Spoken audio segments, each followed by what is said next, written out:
Hormuz প্রণালী দিয়ে চলাচলকারী বাণিজ্যিক জাহাজগুলোর জন্য গতকাল সোমবার নতুন নির্দেশনা জারি করেছে যুক্তরাষ্ট্র।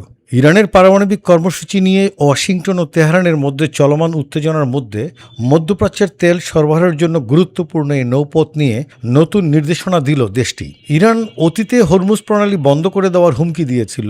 হরমুজ প্রণালীর একটি অংশ ইরানের আঞ্চলিক জলসীমার মধ্যে পড়ে। এছাড়া ইরান বিভিন্ন সময় ওই পথে চলাচলকারী বাণিজ্যিক জাহাজ ও তেলবাহী ট্যাঙ্কার আটক করেছে। তাদের অভিযোগ ছিল এইসব জাহাজ চোরাচালানে জড়িত।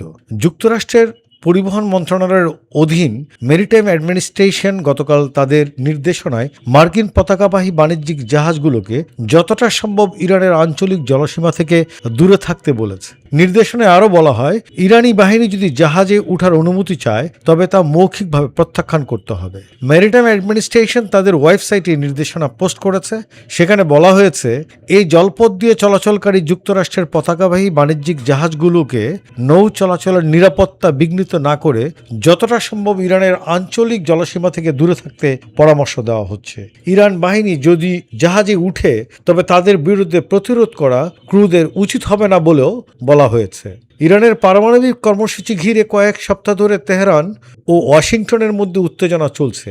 যুক্তরাষ্ট্রের প্রেসিডেন্ট ডোনাল্ড ট্রাম্পের নির্দেশে বিমানবাহী রণতরীর নেতৃত্বে একটি মার্কিন নৌবহর মধ্যপ্রাচ্যের জলসীমায় মোতায়েন করা হয়েছে। এমন পরিস্থিতিতে মধ্যপ্রাচ্যে আরেকটি যুদ্ধের আশঙ্কা করছেন অনেকে। তবে অতি সম্প্রতি ওমানের মধ্যস্থতায় দেশটির রাজধানী মাস্কাটে ইরান ও যুক্তরাষ্ট্রের কূটনীতিকেরা এক পরোক্ষ আলোচনায় বসেছিলেন। ইরানের পররাষ্ট্রমন্ত্রী আব্বাস আরাকচি গত শুক্রবার বলেন, যুক্তরাষ্ট্রের সঙ্গে তাদের পারমাণবিক আলোচনা ভালোভাবে শুরু হয়েছে এবং তা চলবে।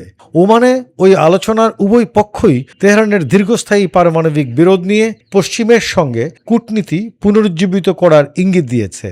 ওয়াশিংটন বলেছে, তারা ইরানের ব্যালিস্টিক ক্ষেপণাস্ত্র, মধ্যপ্রাচ্যে সশস্ত্র গোষ্ঠীগুলির প্রতি তাদের সমর্থন এবং মানবাধিকার সংক্রান্ত বিষয়গুলো আলোচনার অন্তর্ভুক্ত করতে চায়। ওমানে এই আলোচনা শেষ হওয়ার পরপরই একটি নির্বাহী আদেশ জারি করে ট্রাম্প ইরান থেকে সরাসরি বা পরোক্ষভাবে পণ্য আমদানি করা দেশগুলোর উপর 25% শুল্ক আরোপের হুমকি দিয়েছেন।